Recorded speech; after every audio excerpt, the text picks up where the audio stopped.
facto, como sabem, ouvimos ontem o Ministro da Administração Interna dizer que não tínhamos razão nas palavras que aqui dissemos e que o quadro legal que temos em matéria de incêndios justifica, está perfeitamente enquadrado e é o aceitável e é o quadro que precisamos de ter. E eu acho que o país inteiro a assistir, uma parte do território que assistimos ontem a arder, com fogos que duraram vários dias em algumas zonas, como aconteceu em Orem, como aconteceu na Freixenda, como aconteceu em Ferreira do Zezer. Eu acho que todos percebemos que o Ministro não tem razão e que o quadro legal não é adequado. Aliás, nós temos alguns números, não temos números definitivos, mas temos anos, como aconteceu em 2020, por exemplo, em que as pessoas detidas pelo crime de fogo posto, 20% eram já reincidentes. E, portanto, isto significa que não está a funcionar. Portanto, não podemos dizer que o quadro legal está a funcionar quando 20% das pessoas que cometem um crime já o cometeram. E, portanto, o seu Ministro está muito enganado. Eu percebo que chegou agora ao cargo de Ministro da Administração Interna e talvez não esteja ainda adaptado aos dados e às estatísticas que exigem a Administração Interna, mas começa mal e não está a fazer um bom trabalho. Igualmente lamentável foi a declaração do seu Primeiro-Ministro, ainda por cima usando um tom jocoso, de cá a mãozinha humana em todos os incêndios. Bom, primeiro, isso não é verdade. Há incêndios que são de causas naturais e não são de mão humana. Segundo, é o reconhecimento de que temos que fazer alguma coisa legalmente. E o que temos que fazer legalmente, a par do que o Chega tem dito, de aumentar penas e de termos um sistema penal efetivo que evite penas suspensas para incendiários, sobretudo nestas alturas em que é um risco estarem à solta. Eu queria desafiar o Parlamento e desafiar os restantes partidos da oposição também, e o partido do Governo, a nós chegarmos a um acordo que eu penso, como acontece noutros países da União Europeia, que eu penso que seria muito útil, que era, todos os anos, ser feito um inquérito, por parte do Parlamento, em matéria de combate aos incêndios. Para que todos os anos houvesse uma investigação aprofundada ao que correu mal, à percentagem de terra ardida e ao que falhou em termos de controle operacional. Este ano, ainda vamos no início, sabemos que estes próximos dias vão ser decisivos. Hoje esperam-se temperaturas em alguns locais acima de 41, 42 graus. Já estamos com atrapalhadas no Ciresp, já estamos com falta de coordenação a nível de bombeiros e de proteção civil e a nível do próprio Ministro da Administração Interna. Eu acho que era importante, para não estarmos sempre neste sacode de responsabilidades, chegarmos a um consenso parlamentar todos os anos. Porque infelizmente todos os anos temos que viver com este drama, há anos mais graves e há anos menos graves, em que o Parlamento, em outubro, produziria um grande relatório anual sobre o que falhou, sobre o que tem que ser transmitido ao Ministério Público e sobre onde é que podemos melhorar.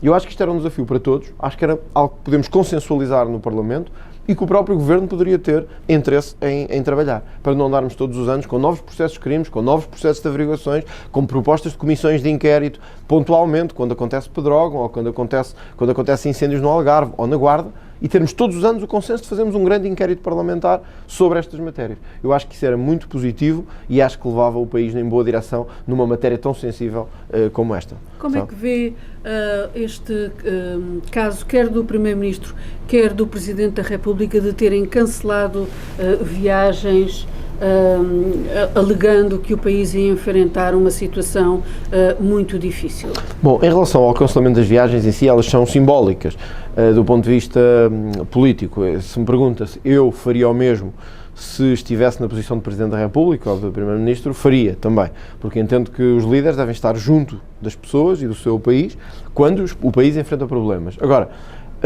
a ausência ou o cancelamento de viagens não nos resolve o problema dos fogos nem dos incêndios. Nós devíamos ter feito isto quando a prevenção era exigível. Devíamos ter avançado com, por exemplo, eu vou-lhe dar um exemplo. O Governo, em 2017 e 2018, lançou um grande programa de fiscalização, de chamada fiscalização, para a limpeza dos terrenos e a sua prevenção. Mas, como sempre faz o Governo Socialista, fez o que melhor sabe fazer, transferiu as competências para as câmaras. Todos sabemos, todos aqui nesta sala sabemos, que as câmaras não têm nem os meios, nem os recursos para fazer cumprir a lei. Resultado, passaram 3 anos, estamos exatamente na mesma matéria de terrenos abandonados, de terrenos não limpos e de risco brutal de incêndio com os eucaliptos e outras espécies. E, portanto, eu preferia que o António Costa continuasse as suas viagens e Marcelo Rebelo de Sousa também, mas fizessem o que tivesse de ser feito nestes últimos anos. E foi o contrário.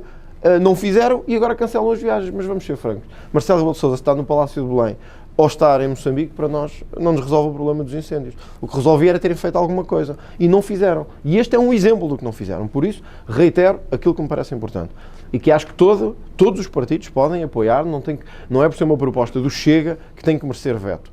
É um grande consenso para inquéritos parlamentares anuais em matéria de incêndios. todos acessíveis ao público, aos jornalistas, com presença de membros da comunicação social nos trabalhos e com relatórios divulgados publicamente para que todos possam conhecer o que falhou. Assim todos podemos criticar. Agora, esta coisa de relatórios, uns são secretos, outros são menos secretos, não sabemos o que é que o Governo anda a fazer. Não, nós temos que saber. Isto é o nosso país que está a arder e, portanto, nós temos que saber e temos que poder fazer alguma coisa sobre isso. Ontem um relatório dava conta de que metade das medidas aprovadas após os grandes incêndios de 2017, metade dessas medidas não passou do papel. Mas é o que eu estava a dizer, eu até me surpreendo que metade tenham passado, honestamente, porque nós já estamos tão habituados a isto que não choca ninguém e as pessoas, repara, você diz isto e já não há surpresa para ninguém, porque estamos habituados a isso e isso é que é o grave no nosso país. Eu dei-lhe um exemplo que eu acho que é o mais decisivo, que é o da limpeza dos terrenos, que, como sabemos, com a desertificação aumenta o potencial de risco de incêndio muito grande e quem vive no interior do país sabe isso, quem passa pelo interior do país sabe isso. Em 2017 apanhámos todos um grande susto.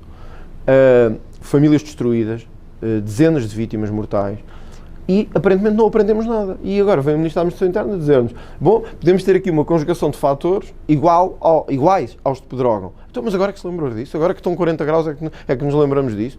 Que há uma conjugação de fatores. Bom, mas qual é a conjugação de fatores? É continuar a haver trabalhos agrícolas? Sempre houve. É haver terrenos desertificados com eucaliptos? Sempre houve. É haver terrenos abandonados ou casas junto à mata? Sempre houve. O que é que mudou então? Os 40 graus? Bom, o calor é todos os anos também, tudo o que é que mudou? O que mudou é a inação do Governo. E é isso que nós temos que dizer. Agora, eu compreendo que muitos vão dizer assim, lá está ele, sempre a atacar quando os problemas surgem. Aqui, se nós não atacarmos nesta altura, ninguém quer saber do resto do ano. Portanto, este é o momento de consensualizarmos medidas que fiquem definidas para que todos os anos tenhamos alguma coisa a fazer sobre isto. É no inverno que se prepara o verão. E, portanto, se nós passamos, agora passa aos incêndios, voltamos todos à nossa vida e esquecemos isto. E para onde volta a arder? Voltam a arder mais não sei quantos hectares de terra, eu acho que não estamos a fazer um bom trabalho enquanto políticos. E, portanto, enquanto políticos, devemos apontar o que está errado, e isso que me acabou de dizer é um exemplo claro. Eu falei-lhe da limpeza dos terrenos, mas temos muitas outras, o Ciresp, a coordenação entre a Proteção Civil e os bombeiros, a informação tornada pública, como acontece em Inglaterra, como acontece na Bélgica, etc. Tudo isto podemos melhorar. Mas se não fizermos, vamos só palavras. O Governo escuda-se na maioria absoluta e o Dr. António Costa diz: paciência, foi a mãozinha humana e seguimos em frente. Então, se é a mãozinha humana, não podem estar em liberdade, têm que estar presos. Se for falta de prevenção, então temos que fazer nós o nosso papel. Eu acho que em linguagem assim, simples é isto, não vale a pena complicar o que é fácil, não é? Pronto, é isto. Obrigado e até já.